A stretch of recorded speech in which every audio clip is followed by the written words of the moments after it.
PCO. Eto, Sino ba nagpa-dyaryo niyan? Ba't kasi pinadyaryo, no? Ba't kayo inilabas na lang sa news? Hindi pa, sa tingin ko naman na Oo. yung mga ano din, yung mga, siyempre reporter. Di ba? Ganon. Mga reporter na rin na Pero ang naglabas. balita natin, Oh, ano bang nakuha mong impormasyon? parang sariling kalooban daw ata nung Erel. Nagsariling kalooban? Oo, Hindi. kasi ang nakapirma doon. Hindi naman ang cabinet, hindi naman Secretary Jay eh. Wala, hindi rin PCO. Tama. Ang nakapirma lang doon sa yung Erel. Kabat-bat. Oo. Kilala mo ba si Erer? Hindi, narinig din, ko lang parang, dati, pero hindi ko nakasama sa Parigay bit ko yan eh. naka-encounter yan, para hindi ko Oo. hindi rin familiar sa akin. Sa industry yata, parang hindi ako nagkakamali, bago lang din yan eh. Ganun ba? Oo. Sinuwerte lang at siyempre, ang problema, yung pagkakaswerte nila, hindi sila natuto kay Spider-Man eh. Bakit? Ano ba kay Spider-Man? Pagka may kapangyarihan ka na, Kailangan maglagay ka ng... maglagay ka ng saklob sa mukha. Para di ka makilala. Yes. Yun po ang sabi. Pero ewan ko, tinatanong ko yung mga kakilala natin doon. Kahit paano naman may kakilala tayo eh. Oh. Sabi niya kasi kung utos ng, maging si Yusek Claire Castro, parang kayo nata sinabi, wala hong kapasyahan namin yan eh. Ganun Kaya ba? nga raw nakapirma doon, yung ASEC, Nako. matakin mo sa totoo lang, sa pirma nakalagay doon, di ba? Secretary J, hindi po walang pirma. Lahat ng Yusek, ang dami Yusek ng bukod tangi daw yung, tinatanong ko, sabi, hindi ko nga alam. Ngayon, naglalabasan to ng istorya tungkol doon kay, Errol na yun. Nako. Oo. Baka naman dyan, Marami daw palang ina-arrange sa interview yun. tapos, Yun, ayaw ko, nag-a-arrange sino na. mag-interview? Ina-arrange siya kung sino-sino ang tapos siya ang... Ganun ba? Hindi ko naman alam kung totoo. Yan lang naman ang... Hindi, pero parang may iba namang pwedeng isipin na baka sa pagkakataong ito na lang na naging negatibo yung epekto ng sulat.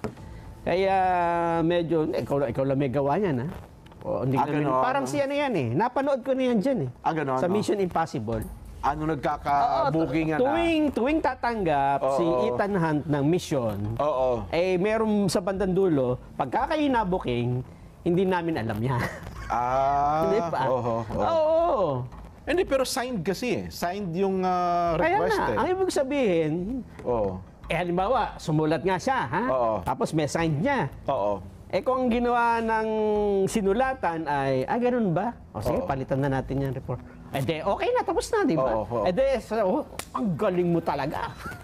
Ikaw talaga yan, di ba? Ganun dapat. Ang problema, Hindi, okay sana yun kung hindi nila nilabas sa news eh. Kasi kung yung may ganun, nangyayari naman talaga yan eh. Di ba? Meron silang gusto, disgusto. Pero usually, internal na usapan sa pagitan ng Malacanang at saka ng opisina. kaya lang, Jen, Ito ibang sitwasyong ito eh. dun sa ginawa nilang sulat na yon, o sino man na nag-utos, kasi ang topic dun paglabag sa protocol, di ba? Nakalimutan nila na yung mismong protocol nila tungkol sa media ay nilabag nila dahil sa pagsulat sa, di ba, istasyon. Dahil Kasi ang may protocol din. yes, ang protocol po dyan, halimbawa, government office ka, merong nagko-cover sa'yo, meron niyang press corps, di ba? Yes. Kung may problema ang mga reporter, hindi ang kakausapin mo yung mga istasyon isa-isa, di ba? Hindi kakausapin mo yung press corps. Yes. Kasi kayo gumawa ng mga regulasyon dyan. Kasi organized naman ang Malacanang press corps eh. Yes, at member Matagal yung yan. reporter na yun, di ba? Yes. So, yun ang protocol. Yun. Pero, binaypass mo yung Press corps. linabag mo yung protocol. Ayun na nga. Kaya kung may papalitan dapat sa...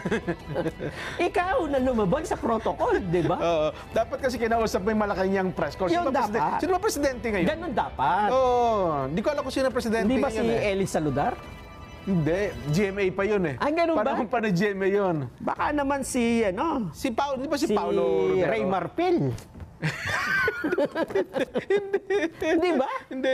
Si Paulo. Si Paulo. Ang huling alam ko si Paulo, pero tapos na ata ang term ni Paulo. Dapat ito protocol natin ito Malacanang press corps, sino ang presidente, vice president for radio, vice president for print, etc. Ito Pero yung pinakita nilang video, doon sa ayawan ko lang ha, sa pinakita nilang video, ang Pangulong Bongbong pala mismo lumapit eh. May video ba tayo? Mayroon, ayawan ko lang Baka kung ginamit natin. hanapin nyo ha, para... Kasi naglalakad ng Pangulo kasama yung pulis, di ba? Tapos nakita niya, Nandun si Secretary Gilbert Remo, John Vic. Oo. Andun siya. Tinuturo kasi meron palang mikropono sa harapan eh. Oo.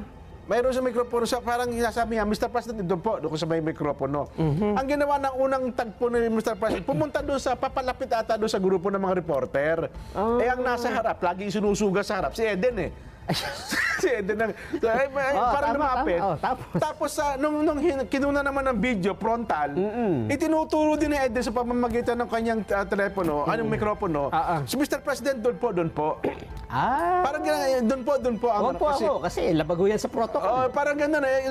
Ayaw ko lang doon sa galaw, gesture, tinuturo niya yung mikropono. Doon po, ginaganon niya. Parang nagtatansan po ba ang daan? Parang gano'n. Tapos tinuro na kasi para isa na lang, nakatapat sa mikropono. Pero bago ata tumapat doon sa mikropono, parang may sinasabi si Eden sa kanya. Kasi siyempre, mag-conversation. Nandun ka di ba? Yun ang sinasabi nung Malacanang press corps, na ang unang umapproach sa kanila, papalapit dapat ay ang Pangulo. Hindi yung lumusot naman na ginawa po ni Ate Eden. Ayun nga. Well, anyway, tabangan natin. Nangyari ngayon, wala na silang kibo dito. Kasi, para kumbaga sa chess yan, parang na-checkmate sila, di ba? Parang gusto mong, ewan ko, gustong palitan yung play. Checkmate ka na di ba? Hindi ka ngayon makakilos. Yun na nga. Yung prato. Ayun ba yun? Tinuturo pa niya yan. Dito po kayo. Dito po tayo para dito tayo mag-interview. Baka ganoon. Ayun, tinuturo ni Secretary Boy yung mikropono kasi may mikropono doon sa bandaron eh. Doon po ang... Ayun, yan. Ayan. Ayun, Ayun. Tapos nag-start tayo. Ay, tinuro pa nga niya. Doon po. Ayun, ayan. Di ba kitang-kita? Tinuturo pa nga yung mikropono. Inaayos pa nung sundalo. Tapos mikropono. Tapos umalis na. Ayan, Hindi, walang ano dyan. Ay, ko anong paglabag sa protocol doon. Binatipan nila yun. Siyempre, papasok dyan, di ba? Yan po yung tagpo na sinasabi na may paglabag doon sa protocol.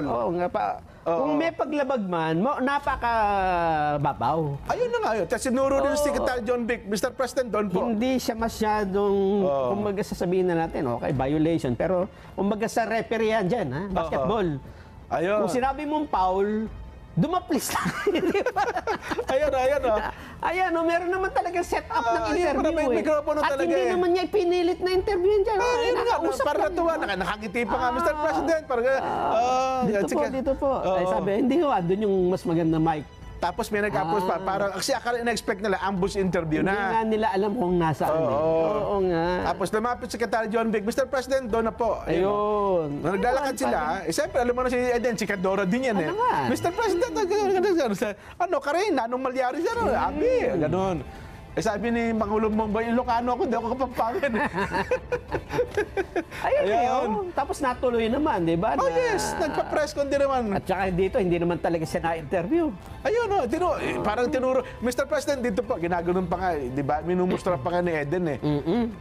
Kaya ngayon, ang nangyari, lumitaw tuloy na para bang gusto mong ipatanggal si Eden dahil nahihirapan kayo sa pagsagot sa mga tanong. Parang doon tuloy napupunta. Doon napupunta yung usapan, di ba?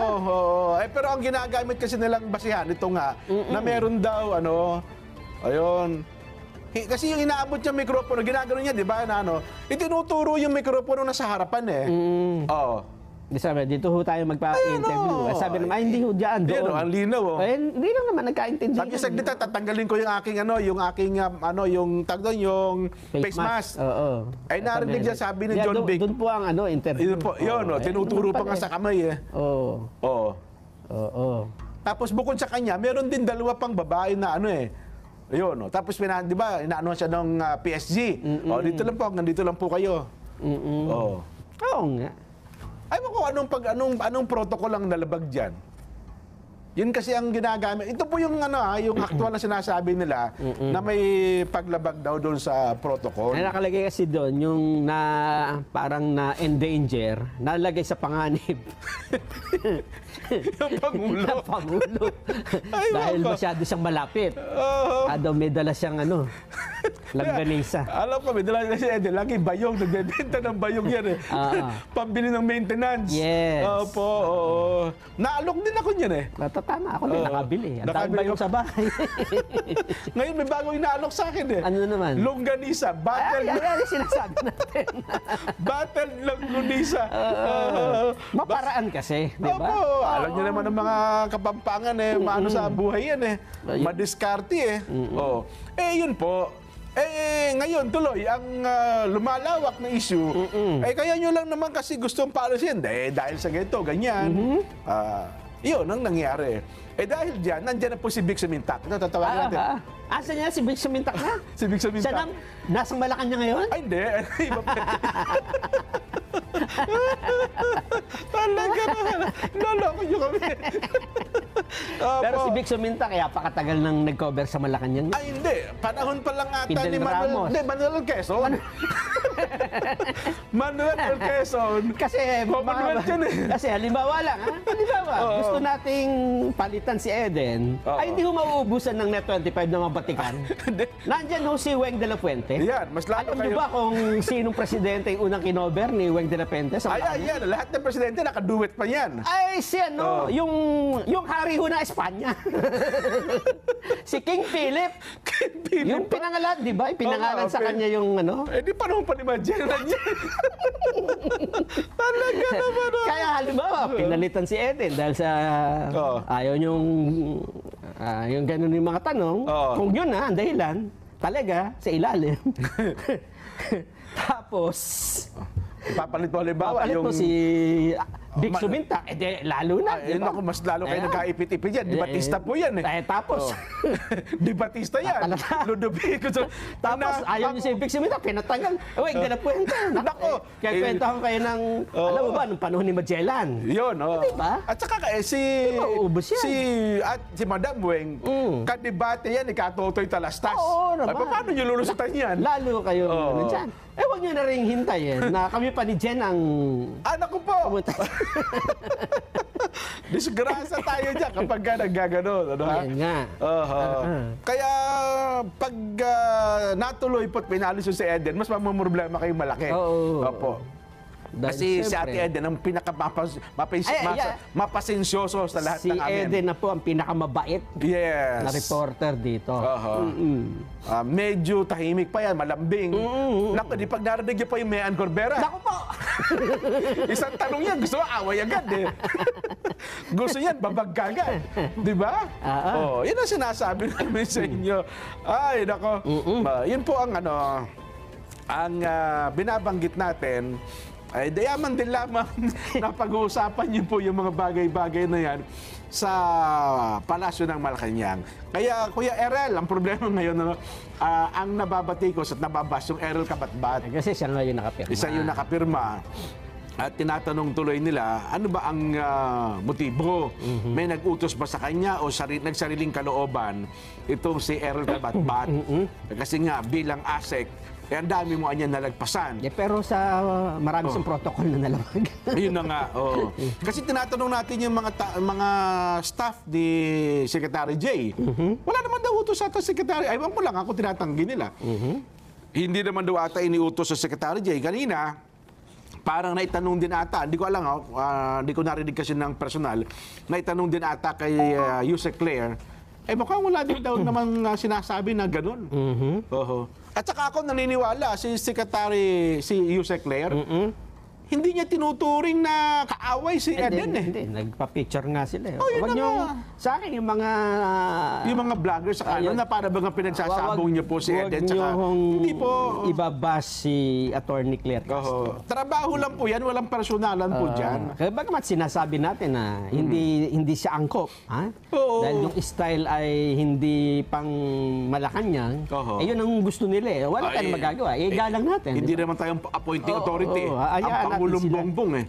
Kung sa palagay po ng Pangulong Bongbong eh, natutugunan niya ang pangangailangan ng palasyo dahil diyan, edi tuloy po, di ba?